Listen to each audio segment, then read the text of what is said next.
Muy buenos días a cada uno de ustedes. Qué bueno que ya la mayoría se integró. Déjenme felicitarles por la entrega y dedicación que ustedes dan siempre a sus tareas en la plataforma. Ustedes saben que cualquier duda pueden escribirme, pueden llamarme para también poderles apoyar. Para mí es un gusto el poderles escuchar, el poderles ver a través de este medio y ante nada, como les repito, darle gracias a Dios que hasta el momento pues contamos con salud, bendito Dios, y estamos acá presentes para poder trabajar con ustedes y así ustedes pues puedan superarse académicamente, ¿verdad? Ahí sí que con la ayuda de Dios no van a haber obstáculos que nos hagan detenernos para nuestra superación. Les voy a compartir la cámara para dar inicio en sí al tema que tenemos para hoy.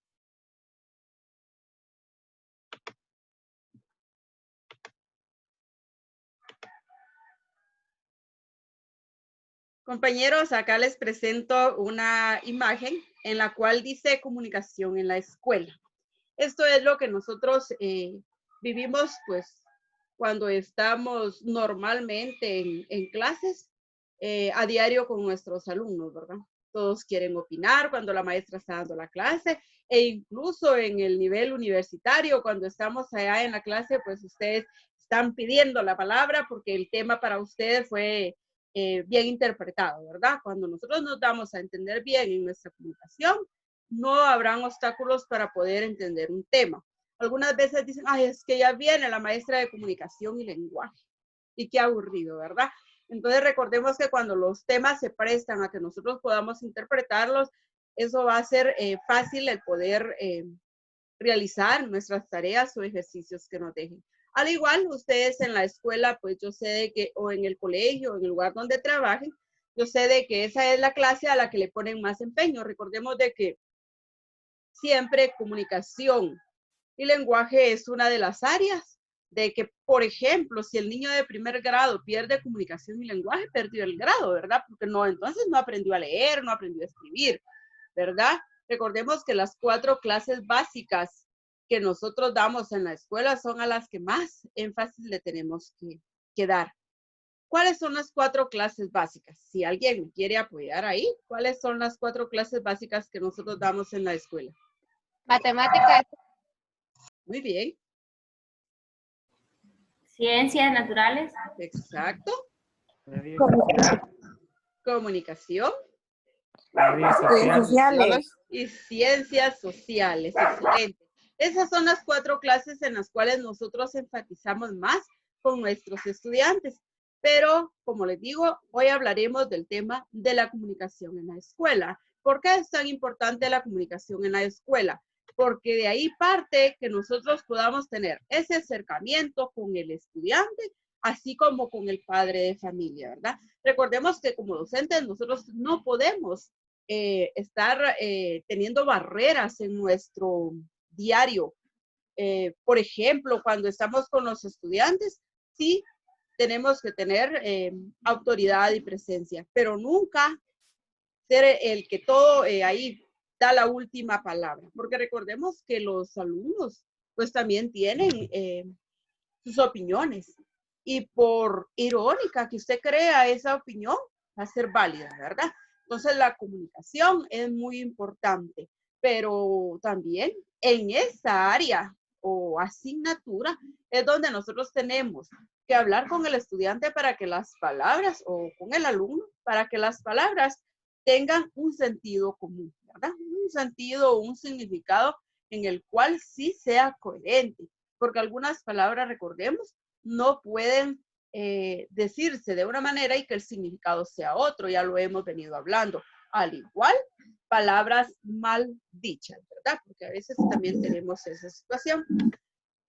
Hablaremos un poco sobre lo que es la comunicación en el proceso de la enseñanza-aprendizaje, su papel en el aula como herramienta educativa. ¿Por qué la comunicación es una herramienta educativa? Bueno, de ahí parte. Si usted se comunica con el alumno, si usted le inspira confianza, el alumno pues va a opinar. Recordemos que quizá a más de alguno de nosotros nos pasó esto cuando estábamos en la escuela, ¿verdad?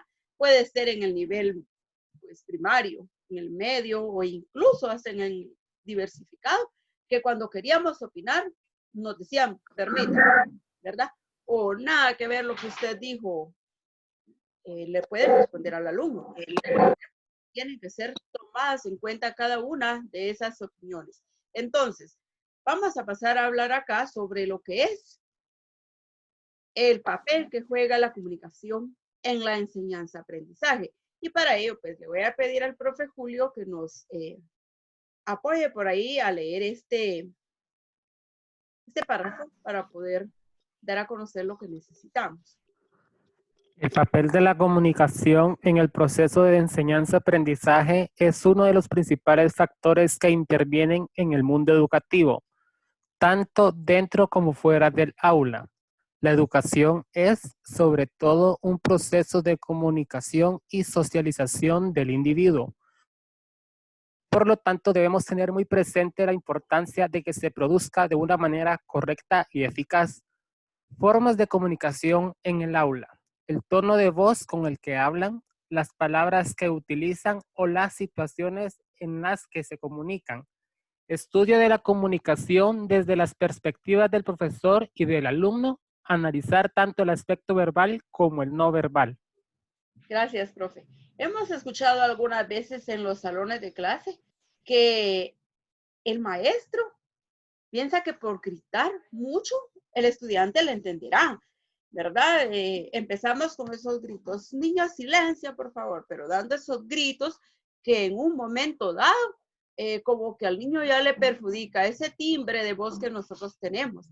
Recordemos que el hablar demasiado fuerte no va a hacer que el niño nos entienda o el joven o el adulto nos entienda de mejor manera. Cuando hay tanta bulla en un salón, usted grita al ritmo de los alumnos y ellos siguen igual. Pero usted llega con un timbre de voz, no tan así un timbre de voz tan quedito tampoco, sino un timbre de voz adecuado al lugar donde está, porque recordemos de que de repente es un salón grande, ahí tenemos que elevar un poquito la voz para que nos puedan escuchar. Pero si tenemos nada más 15 alumnos, el timbre de voz tiene que ser moderado, ¿verdad? Entonces, recordemos que no es la voz la cual va a ayudar al alumno a que pueda entendernos de mejor manera. Así es, compañeros, también acá en la situación en la que se comunica, ¿verdad? Bueno, a veces nosotros nos comunicamos de una manera así agresiva. Recordemos de que no podemos utilizar ese timbre de voz agresivo con nuestros estudiantes, porque por muy pequeño que sea el niño donde nosotros estamos trabajando, debemos de aprenderlo a tratar de usted, ¿verdad? Porque recordemos que eso sí, perdón, solo tengo...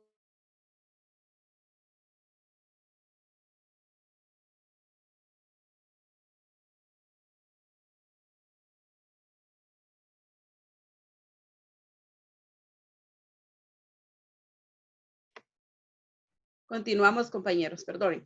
También tenemos la situación acá en la cual el estudio de la comunicación dice, ¿verdad? La perspectiva del profesor y al alumno. Este acercamiento que yo les mencionaba. Recordemos que algunas veces ese acercamiento nosotros no lo permitimos, ¿verdad? Porque se da mucho en algunas escuelas que dependiendo, hijo, de quién sea el niño, así es como el maestro llega, le estrecha un abrazo, le dice, lo quiero mucho, ¿verdad? Recuerdo mucho a una maestra que decía, ¿cómo voy a hacer perder a, a Juanito si es el hijo del alcalde auxiliar y todos los días me lleva quesito para desayunar? Pues recordemos, compañeros, que esto no se puede dar en las escuelas. La comunicación debe ser fluida para todos en general. Igual, analizar tanto el aspecto verbal como no verbal. Cuando nosotros también les escribimos en el pizarrón, tenemos que tener bastante cuidado. Si alguien quiere opinar sobre esto, pues tiene la palabra.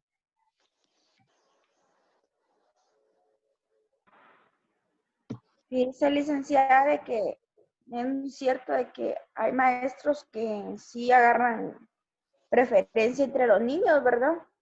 Y a veces uno de maestro no se da cuenta en qué problemas pueda tener el niño si lo mismo le hacen en la casa. Y uno puede llegar tanto a obviar al niño de que es bastante impactante para él y se pone triste y empieza a fallar en el colegio, él empieza a fallar en su forma de jugar, ya el niño empieza a abrir su mente como un adulto también, porque empieza a agarrar rencor. Exactamente. Eso sucede. Recuerden que a veces hoy pues ya no se da tanta esa situación, pero antes si el jovencito quería opinar, lo primero que decía el padre de familia es plática de adultos y usted hablará después. Pues desde ahí le cortaban esa inspiración al niño de poder también desenvolverse y presentar sus propias opiniones, ¿verdad? Entonces, hoy día pues algunos padres de familia ya salieron de ese ritmo de vida y lo primero que hacen es comentarles a sus hijos lo que les sucede, platicar con ellos, aconsejarles, porque recordemos que todo esto también se da igual en la escuela. Nosotros miramos a un niño triste, esa comunicación, por favor, compañeros, buscarlo, preguntarle qué le pasa, ver en qué le podemos apoyar, llamar al padre de familia, ¿verdad? Recordemos que algunos padres de familia no permiten que nosotros intervengamos, ¿verdad? Es mi hijo, yo sé cómo lo puedo educar, pero también nosotros debemos de llegar acá. El padre de familia, recuérdense que para ser padre de familia no se estudia, ¿verdad?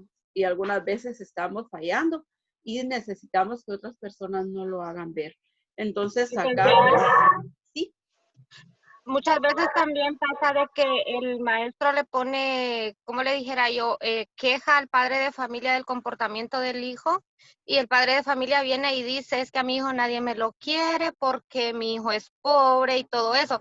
Entonces, en cierto modo, digo yo, hasta uno de padre de familia hace de menos a sus hijos, porque al menos yo con los míos no voy a decir que hay otros más mejores que los míos, ¿va? Para mí los míos son los mejores. Entonces el padre de familia empieza, es que el mío no me lo quieren porque mi hijo es pobre y todo eso. Sí, eso es, ahí sí que es cuando el padre de familia permite ser ayuda o permite ser apoyado en ese sentido, es bueno hablar con ellos, ¿verdad? Porque los hijos jamás podemos decirles que son menos ni más que nadie, ¿verdad? Que somos iguales, que estamos hechos igual, las imagen y semejanza de Dios, que todos valemos lo mismo, pero yo recuerdo mucho un caso de una madre de familia que le decía, tú tienes que ganar, ¿verdad? Son las elecciones de niña, pues, o la reina del establecimiento, y que era la más bonita y que tenía que ganar. Y qué difícil cuando esta niña perdió, ¿verdad? Entonces ella le pegaba y era una niña de preprimaria y le pegaba en la cara a la mamá. Me dijiste que yo iba a ganar y por tu culpa perdí, porque no servía el vestido, porque mira, entonces cuando algo así debemos de aprender a comunicarnos de una manera, tanto como padres de familia y también como maestros en la escuela con los alumnos que tenemos, ¿verdad? Darles a conocer, pero igual predicar con el ejemplo, tratarlos a todos de la misma manera, ¿verdad? Porque eso es lo que nos ayudará en un momento dado. Acá, para esto vamos a entrar a lo que es el lenguaje culto. ¿Por qué hablaremos del lenguaje culto hoy? ¿Sí?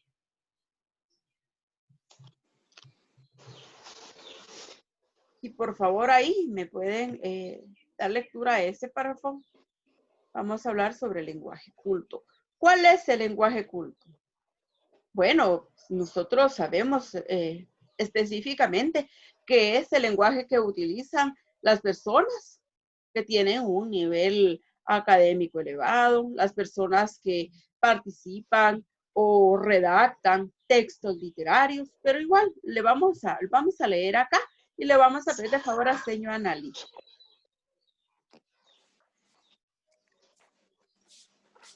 Se caracteriza por el uso correcto de la sintaxis y el léxico de una determinada lengua.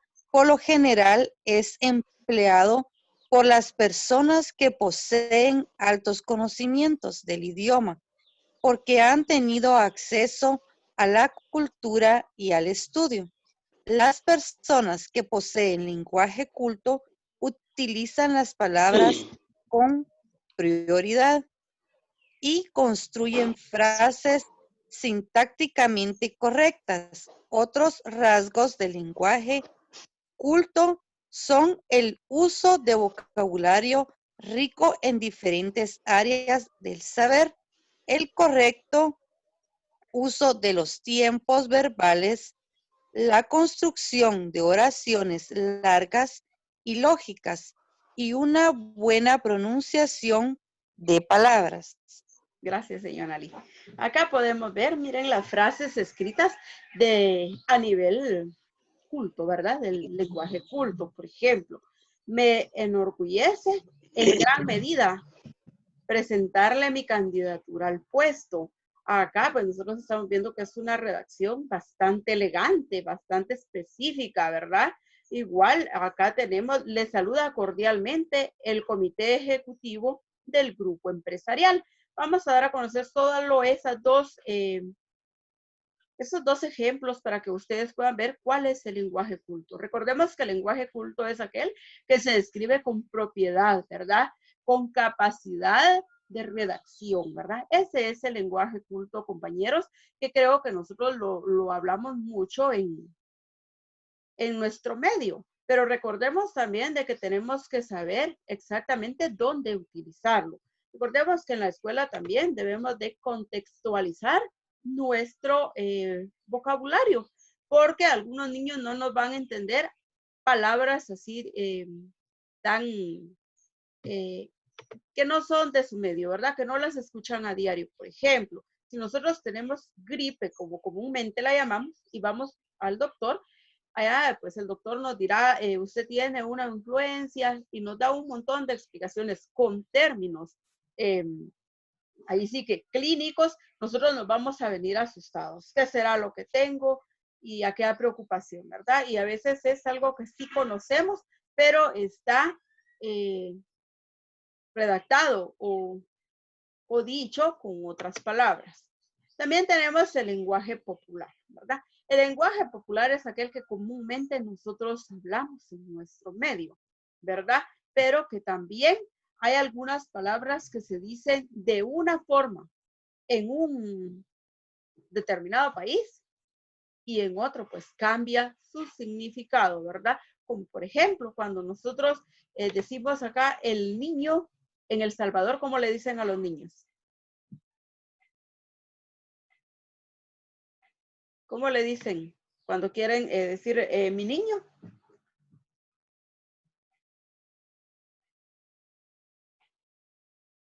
Cipotes son, El cipote, ¿verdad? Así es. Entonces nosotros miramos esas palabras que nosotros, ay, decirle cipote, ¿verdad? A mi hijo, como que no. Pero en El Salvador es comúnmente esa palabra. Entonces, aquí les decimos pichocos. ajá, también. Entonces acá, si ustedes pueden leer este texto, dice, profe Castillo. Le damos lectura, por favor, profe Castillo.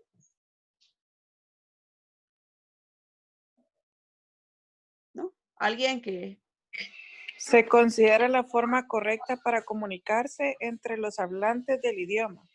Ligero, sencillo, comprensible, con presencia de modismo e incluso ciertos errores al momento de elaborar las oraciones y expresiones. Ejemplo. Sí. ¿Sí? ¿Sigo? Sí, ceñito. Ejemplo.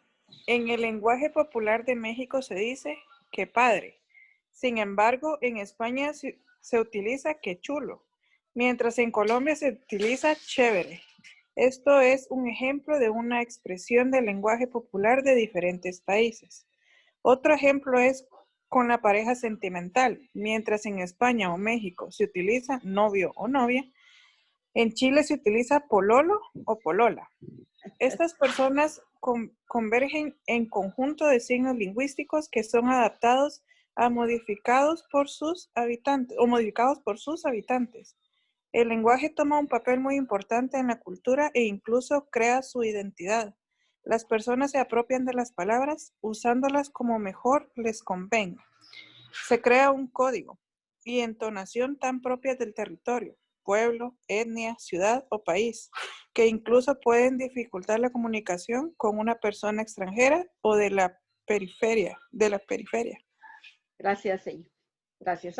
Acá es el ejemplo que yo les daba, ¿verdad? En algunos, nosotros en algunos países, nosotros tenemos eso de copiar, ¿verdad? Porque nosotros a veces también decimos esa palabra, qué chévere, ¿verdad?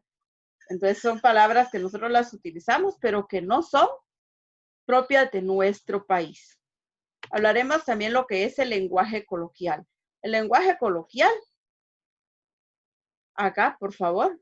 Ahora sí, está por ahí el profe Castillo, solo porque voy colocando aquí un asterisco para los que van. Sí, licenciado. Dice, de la lengua en un contexto informal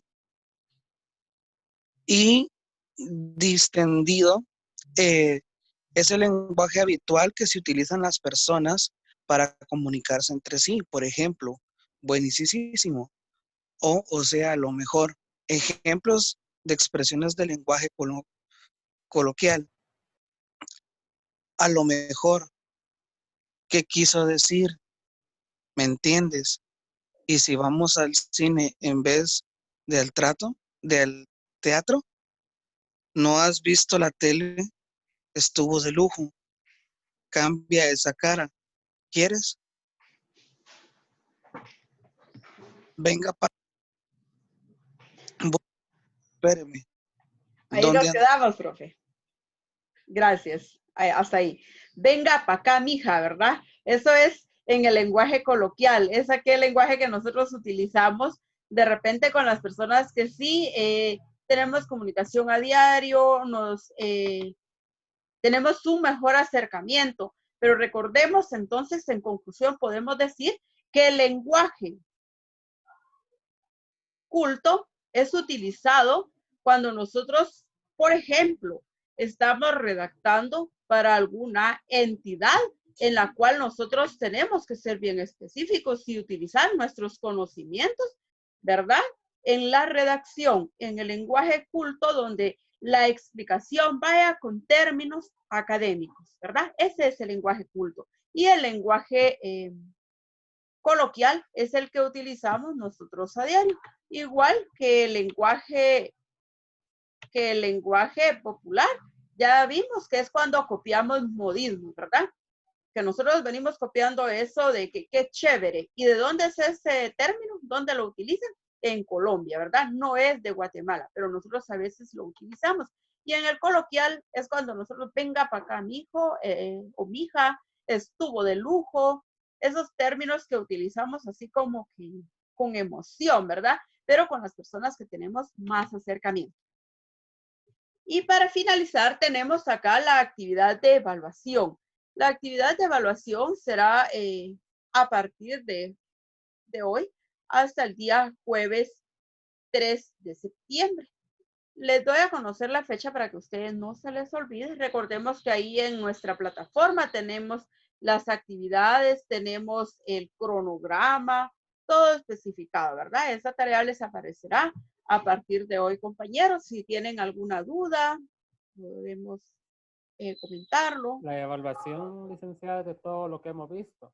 Sí, la evaluación es de lo que hemos venido viendo. En la unidad o bloque número 2, ahí pueden ver ustedes, ahí están las presentaciones que nosotros hemos trabajado y ustedes pueden ahí darle su leidita para poder contestar su evaluación, ¿verdad? Los ejercicios que hemos trabajado y los conocimientos previos pues que tenemos, ¿verdad? El material de apoyo pues siempre se les ha colocado cada fin de semana en la plataforma. ¿Algo más, compañeros?